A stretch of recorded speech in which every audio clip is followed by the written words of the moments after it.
Ito guys, no, unahin natin ito. Ito yung abundance of money, guys. So, ibig sabihin, mananagana kayo ngayong 2024.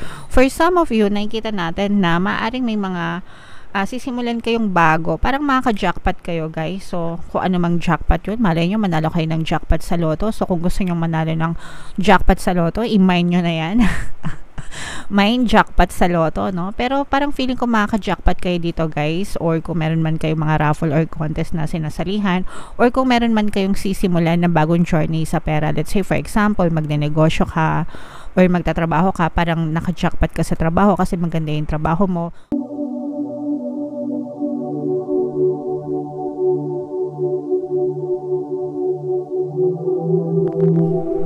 Hello guys, hello Aquarius, welcome back to Pinoy Pixie Tarot. Ang pamagandang episode natin for tonight is Money 2024 Kapalaran. Ito yung ating money reading para sa 2024 para sa Aquarius, Sun, Moon, Rising, Sign, and Venus. Shuffle ko yung cards guys, hanapin ko yung energy ng money.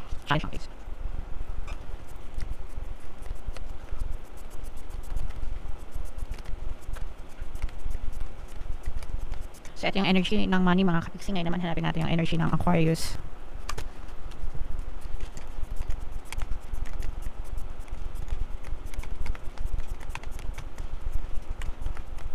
Ito. So, Aquarius guys, kayo ay na-represent ng King of Swords sa ating spread. Combination to guys ng positive and negative energy. General reading lang. Pwede mag-resonate, pwedeng hindi. So, titingnan natin yung money energy nyo guys for 2024.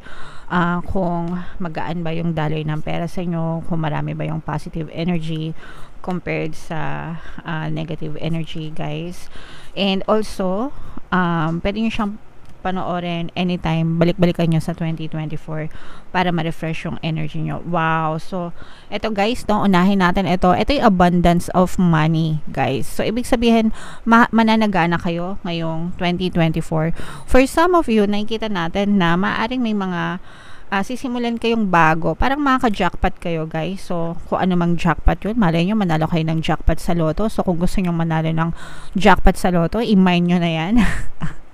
Mine jackpot sa loto, no? Pero parang feeling ko makaka-jackpot kayo dito, guys, or kung meron man kayong mga raffle or contest na sinasalihan, or kung meron man kayong sisimulan na bagong journey sa pera. Let's say for example, magnenegosyo ka or magtatrabaho ka, parang naka-jackpot ka sa trabaho kasi maganda yung trabaho mo, or maka-jackpot ka sa negosyo kasi maganda yung magiging takbo ng negosyo mo, magiging successful ka. Parang this is like a brand new journey pagdating sa kaperahan, Aquarius, and parang feeling mo talaga naka-jackpot ka kasi unti-unting uunlad, sasagana yung buhay mo, tapos may mga milestones na ma-achieve ka, magiging successful ka guys in terms of money pagdating sa 2024. So guys, i-mine nyo na to guys, no? Feeling ko talaga jackpot. So i-mine nyo na yan, and make sure na always tell yourself na abundant ako, money come to me, palagi ako may pera, palagi ako nagkakapera.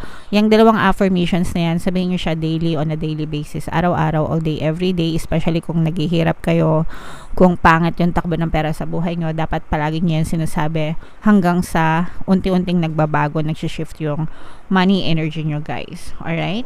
And for some of you, magiging busy kayo. If meron kayong mga competition, mga kapiksi, negosyo, let's say for example may negosyo kayo, mapapansin nyo na parang medyo nagiging tight yung competition pagdating sa negosyo, kaya maglalo pa kayo magsisipag, no?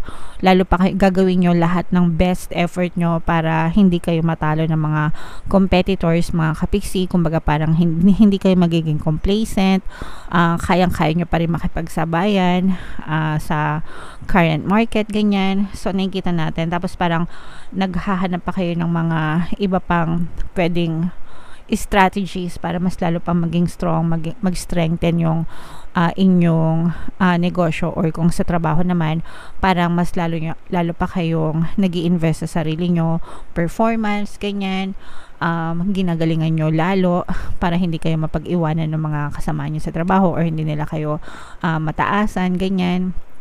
Especially if nag-aim kayo na ma-promote sa trabaho. Okay? So, of course, dadating din yung time na parang yung iba sa inyo, parang feeling ko mababurn out. So, medyo, anuhan nyo lang guys, kalmahan nyo lang. Dapat work-life balance palagi, no? Okay lang na maging masipag, maging responsible tayo sa ating mga obligasyon, pero dapat responsible ka rin sa pagpapahinga mo, no? Pag-aalaga ng iyong kalusugan at katawan, mga kapigsi, kasi 'di ba? Aanhin mo ang damo kung patay na ang kabayo. Aanhin mo lahat ng kayamanan kung puro sakit ka naman. Wala din sa ngangalang, 'di ba? So, yeah, make sure na alagaan niyo rin yung inyong kalusugan, mga kapigsi. So, tingnan pa natin what else, no? Guys, pwede nyo tong balik-balikan, no? Anytime. Bago matapos yung 2024. Pagpasok ng 2024 and for the rest of 2024 para ma-refresh sa inyo yung energy nyo. Strong air sign energy, Aquarius, Gemini, Libra. For some of you guys, talagang magiging emotionally happy and satisfied kayo. Feeling nyo, yung mga minamanifest nyo guys, makakita kayo ng mga movement and paggalaw. Tapos nagkakaroon pa kayo, mas nafo-focus yung attention nyo, no? Parang nafo-focus yung attention nyo sa kaperahan, mga kapigsi. And the more na nagfo-focus yung attention nyo sa money, the more na more money will come to you. Kaya nga palagi kong sinasabi sa inyo guys, all day, every day, sabihin nyo lang, money, money come to me. Palagi ako may pera and palagi ako nagkakapera. Hindi nyo trabaho na alamin kung paano ka magkakapera, kung saan manggagaling yung pera. It's not your job. It's the universe job to give you money if you want money. Ang trabaho mo is i-declare, no, kay universe na I want money, money, money come to me. Palagi ako may pera and palagi ako nagkakapera. Yun ang gusto ko. Universe, i-deliver mo siya sa akin. By all means, i-deliver siya sa'yo ni universe kahit hindi mo alam kung saan nanggagaling yung pera, mga kapigsi. Okay? So, wag mo nang problemahin kung paano and saan. Just declare, mga kapigsi. Kaya nga, i-comment nyo na sa baba, money, money come to me. Palagi ako may pera and palagi ako nagkakapera. For some of you guys, no, medyo balansehin nyo rin yung inyong paggastos. Money versus, income versus expenses. Kailangan balanse yung paggastos nyo and yung income na pumapasok sa inyo. For some of you, maaaring may mga bagong kontrata, new contract signing na maganap, na may kinalaman pa rin sa trabaho guys, or sa pera, whatever, kung ano man yung minamanifest nyo. Pero there may be new contracts, pwedeng new contracts, new clients, new job, ganyan, new agreements, yung mga projects, ganyan. Yung pwedeng yung ma-experience sa 2024. Oh no, mag-ingat kayo sa mga manloloko guys, no? The more na nagiging successful kayo, the more na tumataas yung inyong value, the more na mas marami ring mga manloloko na energy sa paligid nyo guys. So, mag-ingat kayo sa kahit anong klaseng manloloko guys, transaction wise, sa mga transaction, sa mga email, sa mga text, sa mga kung ano-ano yung natatanggap, sa mga offer. Mag-ingat din kayo sa mga kakilala at hindi kakilala, both the same, mga kapigsi, kasi minsan iniisip lang natin stranger, baka lokohin tayo, pero minsan yung kakilala din natin, sila din yung nanloloko sa atin, no, nanggagancho. So kahit kakilala nyo pa or hindi nyo kakilala, make sure na maglagay kayo ng precautionary measures pagdating sa paglalabas ng pera. Kahit utang, mga kapigsi, no? Kahit yung mga nangungutang sa inyo, baka mautangan kayo ng malaking halaga tapos hindi kayo mabayaran. There's always a risk to everything, mga kapigsi, lalo na pagdating sa pera. Kaya mag-ingat kayo sa mga nilalabas nyong pera, mga kapigsi, kasi baka ma-big time scam kayo, maloko kayo. So, dapat hindi lang puro pera, no? Kailangan pinagagana din natin yung utak natin, mga kapigsi. Kailangan marunong kayo mag-filter. Mga kapigsi, nakikita natin na talagang lalo pang tumatayog yung iyong kabuhayan. Yung lifestyle ng iba sa inyo nagbabago. Nagbabago yung lifestyle kasi umuunlad at umaasenso yung buhay nyo, okay? So, i-mind nyo na yan, mind upgrade lifestyle, yeah. Nag-upgrade talaga yung lifestyle nyo, mga kapigsi, kasi talagang maganda yung daloy ng kaperahan sa inyo ngayong 2024. Alright? So, yeah. Huwag nyo kalimutan panoorin ito ng paulit-ulit, guys, no? Sa buong 2024 para ma-inspire kayo. mga kapiksi, and tingnan natin itong mga money manifesting techniques para sa inyo. Shuffle muna natin. Habang sinashuffle ko to, panoorin nyo muna itong video natin regarding sa ating paano mag-manifest ng abundance video course. Kapiksi, sawa ka na ba sa mga struggles at hirap sa buhay mo? Masipag ka ba at masikap sa buhay ngunit hindi ka pa rin umaasenso? Ilang beses ka na bang nag-attempt magnegosyo at mag-invest pero palagi ka pa rin nalulugi? Sa pagkakataon na ito ay maaaring may subconscious beliefs ka na nagiging balakid sa iyong pag-unlad at pagyaman. Introducing, paano mag-manifest ng abundance video course. Dito ay matututunan mong ma-overcome ang mga balakid mo para tuluyan ka ng umunlad, umasenso, sumagana, maging matagumpay, successful at maswerte sa iyong kabuhayan, pera, trabaho, negosyo, salapi at kaperahan ng bonggang-bongga. Dali, mag-send na ng email sa pinoypixitaro@gmail.com at simulan na ang iyong pagyaman ngayon. Alright, so gusto mo bang yumaman ngayong 2024? Kapiksi, kung gusto mong yumaman, umunlad at umasenso ng bonggang-bongga, mag-avail ka na ng course kasi sobrang ganda talaga niyan mga kapiksi. And good news, palagi tayong may mga updated promos and discounts. So, para maka-avail ka ng mga promos and discounts, mag-send ka lang ng email sa pinoypixitaro@gmail.com. Meron din tayong email coaching mga kapiksi, manifest your desires using the law of attraction. If meron kayong mga specific na gusto nyong i-manifest, pwedeng love and relationship mga kapiksi, pwedeng money or career, pwede kayo magpabook ng email coaching session with me. Mag-send lang kayo guys ng email sa pinoypixitaro@gmail.com. So, ito yung money manifesting techniques mga kapiksi. Ito yung scripting technique, okay? So, achieve. Write down a list of all your career objectives ranging from the modest to the magnificent. Don't limit yourself or worry about how to achieve them.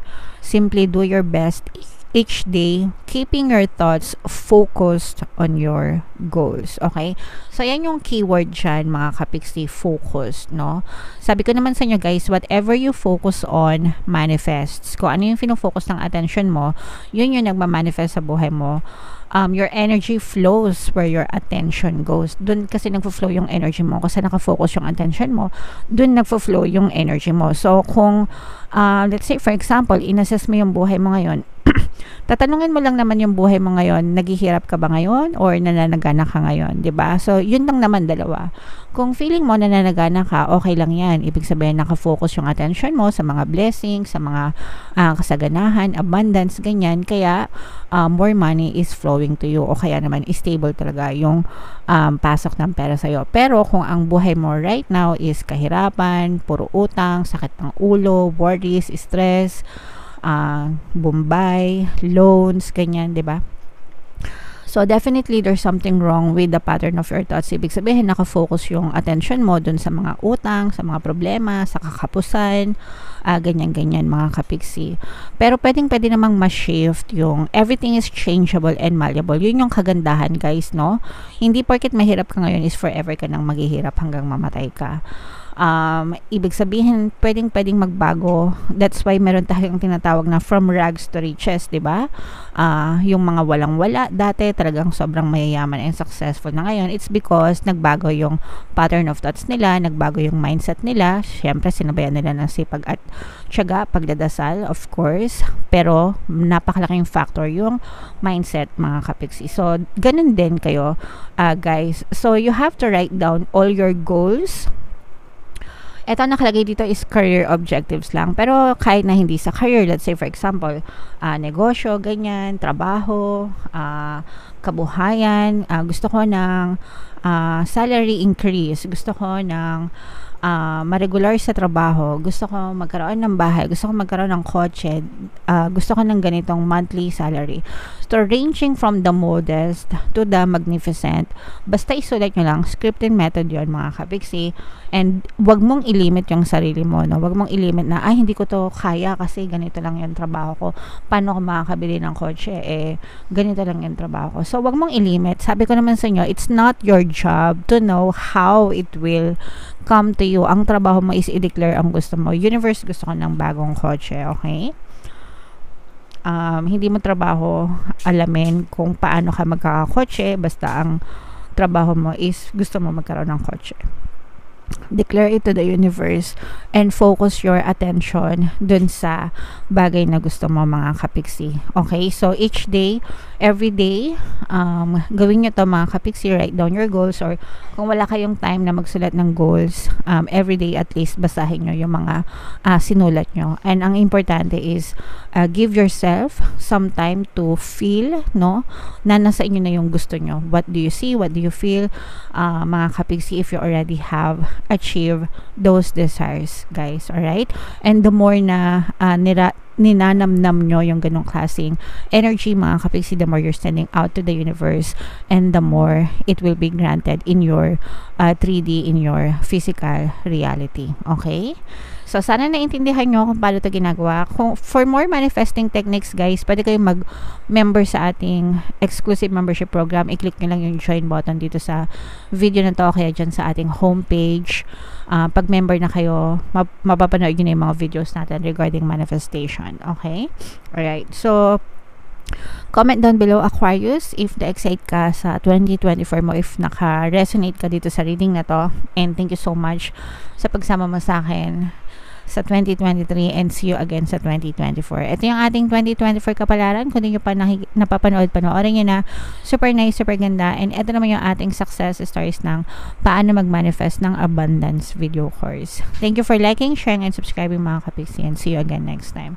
I love you all, guys. Have a nice day. Bye-bye.